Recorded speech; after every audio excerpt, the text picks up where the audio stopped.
Welcome to the Locked On Avalanche podcast, part of the Locked On Podcast Network, your team every day. I am your host, Chris Maselli, with another episode of the podcast dedicated to your Colorado Avalanche. And today, some things to get to involving the Avalanche, a couple things not involving, well, maybe one thing not involving the Avalanche.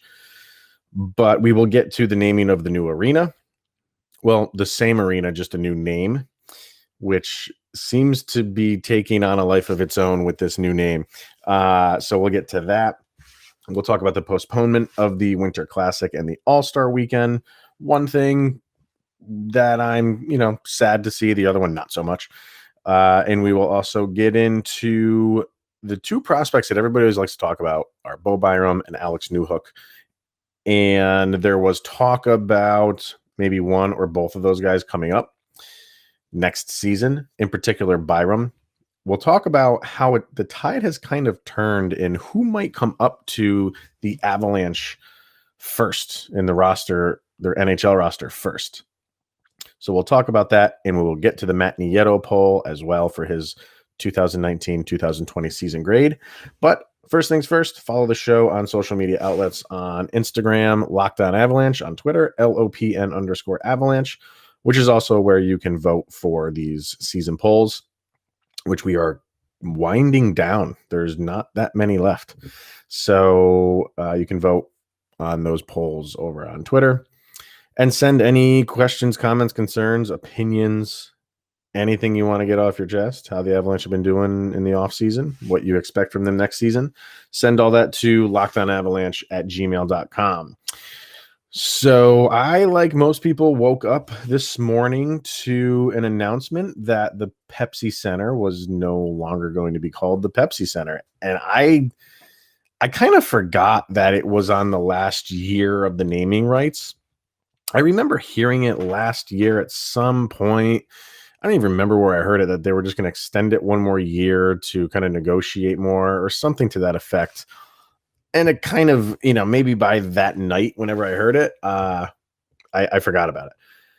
And I wake up this morning and to a lot of Twitter posts about the arena being renamed. And it is now called the Ball Arena. And it's not the sexiest name. And I think in this age of, corporate America, where they have their hands in a lot of things, and, the naming rights to stadiums, like you don't get the Arrowhead Stadium anymore, or even Mile High Stadium anymore. And, you get a company name. It's just the way it is right now. But if you get a company name, you want a company name that has some oomph to it. And when most people saw Ball Arena, they were like, that's it. And I was in that same realm. But when you look at what the Ball Corporation does, that's what really matters. A name is a name. The arena is the same. The colors will change. Pepsi is still going to be serving their soft drinks there, so that's not going away. And I think people will get over this in a little while. This happened when I think it was Invesco Field was the first field, the first naming of the new Mile High Stadium. And when, fans were adamant, like, I am calling that Mile High Stadium. I don't care what it's called. I'm calling it Mile High. And even Invesco kind of, said, all right, well, we'll call it Invesco Field at Mile High. That wasn't good enough for some Bronco fans. But in time, you get over it. And I think, that stadium has been renamed like 3 or 4 times at this point. People will lose interest in this. But at first, like I said, it's just not like the sexiest of names. But it doesn't matter really, because what this company does is great for the environment. And I remember watching an Avalanche game last year, and on the Altitude Network, they were pushing hard for this Ball Corporation and the new aluminum cans or the aluminum cups that they were using. And in reading how this came about, they were talking to them about how to take them more into the business with the Kroenke Sports Entertainment. And then over the course of those negotiations, I guess it turned into, our naming rights are going to be up, and it turned into that. My wife pointed out to me that the ball logo is the same that's on all those mason jars, like every single mason jar you've ever seen in your life. And I didn't even realize that until she told me that. So they're a company that's doing good for the earth, and that's the most important thing here. So where's the statement from Stan Kroenke himself? Is with great pride that we introduced Ball Arena as the new home of the Denver Nuggets, Colorado Avalanche, and Colorado Mammoth. Our goal in selecting a long-term international venues partner was to find a Colorado-based company with global renown to grow side by side with our talented young teams. Ball Corporation is an ideal fit for that vision. An innovative leader that shares our commitment to our local community, to environmental sustainability, and creating jobs in Colorado. And we were looking forward to unveiling Ball Arena and welcoming our fans, all that other stuff. I think what people are maybe holding on to now is that they can still call it the Can. Maybe that will stick because, they make cans. It fits. I was throwing around the idea of calling it the Pit for like the ball pit. Who knows what they're going to call it? Like I said, in the end, the Avalanche are still playing on the same ice. It's just going to have different logos all over the place. So I think fans will get over this relatively quickly after the first month or so of the season. And we'll move on, and we'll still have an excellent team from next year. So, yeah. And it's good for the environment, like I said. So that's what really matters. So what else do we have? The postponement of the Winter Classic and the All-Star Weekend has been announced. So the Winter Classic, always on January 1st. The league is hopefully starting on January 1st next year. And those two I thought, maybe they could do that. Have opening day be your Winter Classic. But the Winter Classic is not the Winter Classic unless you have fans. Let's get real. You can't play that game in an empty arena. It's kind of pointless because that's the one thing that's, as much for the guys playing in it, which is an experience. Going to a Winter Classic game is an experience for the fans. So that's pretty much why they had to cancel this and postpone it. So it was supposed to be the Minnesota Wild and the St. Louis Blues, with Minnesota being the home team. And they postponed that for a year, from what I understand. At first, the language of the release was postpone it until, somewhere, let's see, the league intends to return to Minnesota and Florida for these signature events, Florida being for the All-Star game, in the near future. So when you read that, you're like, oh, so they're not going to just push it back a year. But then you keep reading and it says that it seems like they are. They're just going to push everything back a year, which is the right thing to do. I will miss at least the Winter Classic. That's always a great game to watch. Doesn't matter who's playing.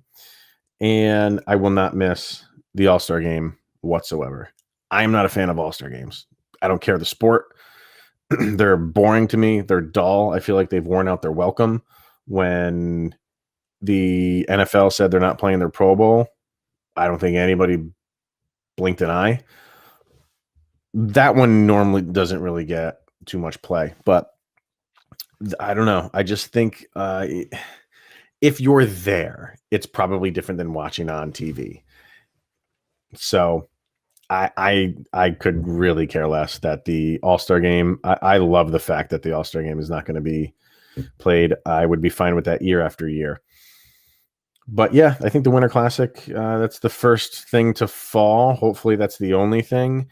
And I don't think I'm trying to remember if they even announced Stadium Series games for next year. They might not have done that, but if they did, they haven't canceled those. I'll say this. If they did announce them, that was not in the press release. So they might be holding on to those to see if anything changes, and they can pull those off. if they didn't announce them, which I don't remember them announcing them, so I could be completely wrong on that. But those probably will get canceled too if they were ever announced. So, yeah, one thing that most people look forward to is not happening. The other that I don't know how you people feel about the All-Star game. If you're like me, you probably could care less. So, but it kind of does show you that we're still dealing with this thing. And, the league wants to start January 1st. I guess that's still a possibility. We most definitely are not going to have fans in the stands in the beginning. Let's see how it plays out over the course of a season. But no Stadium Series game or no Winter Classic game. You kind of expect it to happen as we're almost into November. So, all right, we are going to get to our prospects here in a second, but first we're going to hear from Built Bar and BuiltBar.com. Built Bar are bars that are covered in 100% chocolate. They are soft and easy to chew protein and energy bars. The best tasting bar on the market, bar none. Built Bar is great for the health conscious guy or girl. Lose or maintain weight while indulging in a delicious treat. Bars are low calorie, low sugar, high protein, high fiber, great for the keto diet. Most bars either have 180 or 130 calories, depending on if they come with nuts or not, but all of them are incredibly healthy for you. 5 grams of sugar, 5 grams of net carbs, great tasting. Just to name some flavors for you: caramel brownie, cookies and cream, lemon almond cheesecake, apple almond crisp, German chocolate, mint brownie, salted caramel. The list goes on and on. Go to BuiltBar.com, use the promo code LOCKEDON, and you will get 20% off of your next order. Once again, that promo code is LOCKEDON, and 20% comes off of your order at BuiltBar.com. Okay, so yeah, the two big prospects that everybody talks about, Bo Byram, Alex Newhook. I think the tide might be shifting a little bit in who comes up first. At the end of the season last year, I think a lot of people were sold on the fact that Bo Byram was going to be on this team next year. He was brought to Edmonton, tried out for the team. Was a long haul for him to actually make it and really play minutes, which didn't happen. But just the fact that he went to Edmonton, practiced with the team, went through that, truncated training camp, I guess, that people saw maybe the writing was on the wall that he would be there next year. And, people were thinking Zadorov was on his way out, which actually happened. And he would kind of fill in, take his spot. And then the Avalanche traded for Devin Taves, which people were thinking, all right, well, that's a great deal. That's a great trade. He's a great player, fits in great with this team. What does that mean for Byram? And then the wheels start spinning of like, are the Avs not that they're not sold on Byram? I think they have big plans for him, but did they not like what they saw in him last year, which didn't really make any sense because he had a fantastic season where he played. Took him a little while to get going. And he was playing with the Avalanche in their preseason and, played like you would expect him to play. Maybe, I don't want to say like a deer in headlights type of thing, but you could tell he needed to go down a level and get some licks in, which he did. And even in that league, it took him a little while to get going. But once he did, everything you would expect him to be. So the Avalanche trade for Devin Taves, get rid of Nikita Zadorov. And there's no room for Byram right now. So I think they are just fine and happy with him staying where he is. Rumors of him going overseas to play. I talked about that on an episode a couple weeks ago in Sweden, I believe it was. I haven't heard those rumors anymore lately. Doesn't mean it won't happen. But I feel like the Bo Byram talk has calmed down because he's got to go through a lot of guys to make this team. I mean, their defense, them. Eric Johnson, Sam Girard, Ian Cole, Ryan Graves, Cale Makar, and now Devin Taves. He's not breaking through that. He's not breaking through that wall. Now, you can get into injuries and stuff like that, which we're not going to do. But for those 6 guys, there's no room for Bo Byram. And I think the Avalanche are okay with that. We don't have to force him up right now. What can hurt? I mean, he's a 18, 19-year-old kid now. I think he's 19 at this point. Let me see if I can look up he is 19. So, if there's no rush, there's no rush. And you are the favorite to win the Stanley Cup with the team you have now. Now, does that take a hit if you were to call him up? Who knows? But why chance that? So I think you're not going to see Byram this year unless you get, a lot of injuries. But even at that rate, I don't think you will, because you can just pull up from your AHL squad if you wanted to. So then now that asks the question of Alex Newhook. Alex Newhook was their second draft pick in the first round. And I think he turned a lot of heads in his 1 year in college. I know he turned a lot of heads in his 1 year in college. And some people have him ranked even higher than Bo Byram in Colorado Avalanche prospects and even, league-wide prospects overall. Some people have him overtaking Bo Byram. And if you look at how things pan out, if you check out the Cap Friendly site and see where contracts lie, obviously, Newhook being a forward, there's a lot more room for him to break through. And we know he's going back to college for another season, so we don't need to worry about him at all for this year. But the year after that, there's a lot of unrestricteds that might be gone that he can slide in. Unrestricted free agents in 2021-22, Landeskog, he's not going anywhere. Brandon Saad is UFA. Matt Calvert is a UFA. And Pierre-Edouard Bellemare is UFA. Chances are they won't be able to sign all of those guys, maybe for a number of reasons. Maybe they're ready to move on from them. Bellemare is going to be 36 or 37 at that time. So, and he's got 1.8 million. So you can save that 1.8 million, bring in Newhook, save some money, and now there's your youth movement coming up. So there's more room for Newhook to maneuver his way into a forward role than there is for Byram on a defensive role. But it could happen where they both come up at the same time, because in that same season, in the 2021-22 season, who else is a free agent then? Ian Cole. And Ian Cole right now is costing you $4.25 million. Now, you could save all of that money and bring up Byram, who is making just shy of $900,000. So that is probably the plan for the Colorado Avalanche. Both of these guys are going to get one more year of seasoning wherever they're playing.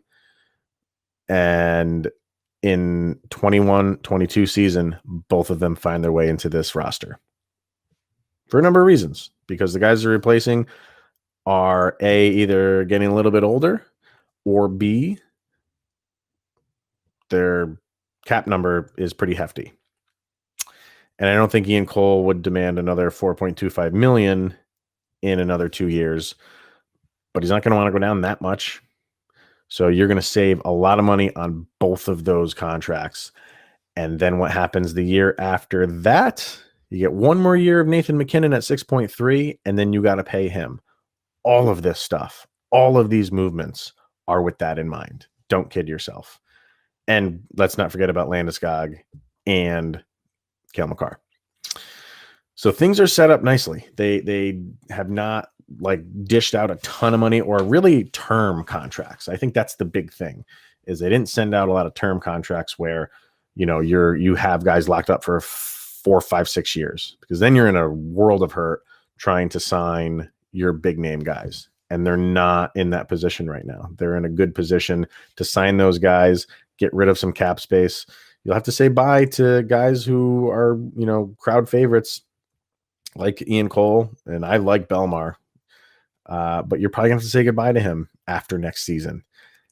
And then here comes Newhook and Byram. So we'll have to wait another year, but I think they are both coming at the same time.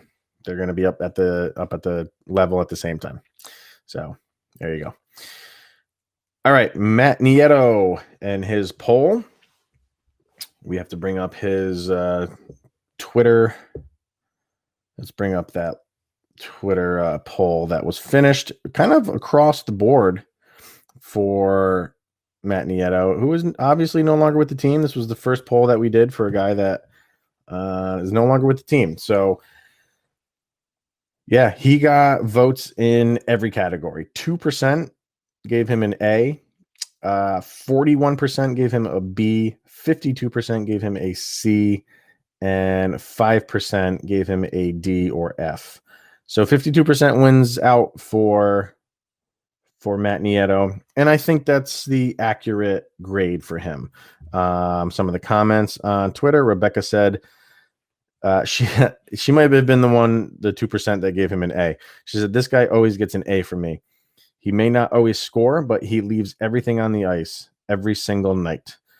Definitely going to miss him."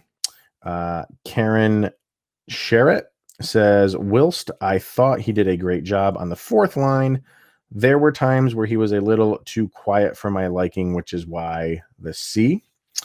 Kyle Sullivan, our good friend Kyle, said, "I voted C as in I hate to see you go." Ha ha. Very good, Kyle. Hopefully he can find his confidence in San Jose just because he has the skill set. He just doesn't believe it yet. And then King Dowett said, "I vote C as in Long Beach," and C is capitalized in beach. We have some creative listeners. Long Beach native Matt Nieto. So, yeah, I mean, he is. I don't mean this in a mean way. He's a C-level player. Like that's his grade. Would probably be his grade every year. He's not the type of player that's going to break out on the scene. And he's not going to score a ton of points. Where's his stats for this year? 70 games played, 8 goals, 13 assists, 21 points, +7 on the season. So where he's valuable, penalty kill. Every single time. And you felt good when he was on a penalty kill. And he's got some pretty good speed, good at scoring shorthanded goals. I don't know if they have that on here where I'm looking. He had 2 shorthandeds. Was it? Yes, 2 shorthanded goals last year, which I thought he had more than that for some reason. I had a couple more, but he's good at doing that. So the Avalanche will miss that definitely in the penalty kill. In the playoffs, 14 games played, a goal, 2 assists, but that's what you get from him. You know what I mean? Like he's that player. I agree with Rebecca. When he's out there, he puts everything he can into that shift. So that hustle, that determination, that hard work, you like guys like that on your team. And maybe this was just a thing where there just wasn't enough room for him. The Avs are loaded. And I think it was just time that, they moved on. He ended up back home, which maybe that was where he wanted to go. I don't know if the Avalanche really made a big push for him. But he was an enjoyable guy to watch. Like you felt comfortable when he was on the ice that, like, again, going back to what Rebecca said, that he would give everything that he had. So I wish him well in San Jose. I always keep an eye on the former Avs to see like how they're doing, and he's no different. So I look forward to watching him play the Avalanche when San Jose comes to town, or when the Avalanche go to San Jose, or however this season works out. If there's bubbles again, who knows? But he was a good player for the Avs, and I think a C is the grade that he gets, mainly because of the penalty kill. If he could score a little bit more at a better clip, you might bump him up into the B range, but C is kind of where he's at for me, and seems like I agree with the people of Twitter. So next one, who do we have next? I had it loaded here. I think it's Mikko Rantanen. Yeah, Mikko Rantanen is next on our list. I just want to bring it up just to be sure. But that could be interesting. So there's Logan O'Connor next. Let me see. I can bring it up really quickly. I was thinking, should I do like Logan O'Connor? Yeah, maybe. Let me see here. All right. Matt Nieto, Logan O'Connor is next. And yeah, we're gonna give Logan O'Connor a grade. I think he deserves one. And then we'll do Mikko Rantanen after that. So Logan O'Connor next on the list for his 2019-2020 season grade. That poll will go up over the weekend, and we'll do that one for Monday. So only a few more names left to go, and we have gone through the roster and given grades to everybody on the Avalanche. So that's it.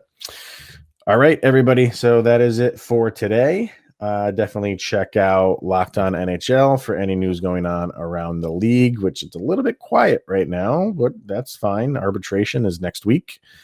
And yeah, check out Locked On NHL for stay up to date on anything going on in the league. And we will see you guys on Monday. Thank you for tuning in today and every day. Greatly appreciate it. Leave feedback if you can, wherever you listen. Follow me on social media. I interact with almost everybody on there, and it's kind of fun. So thanks, everybody. See you next week.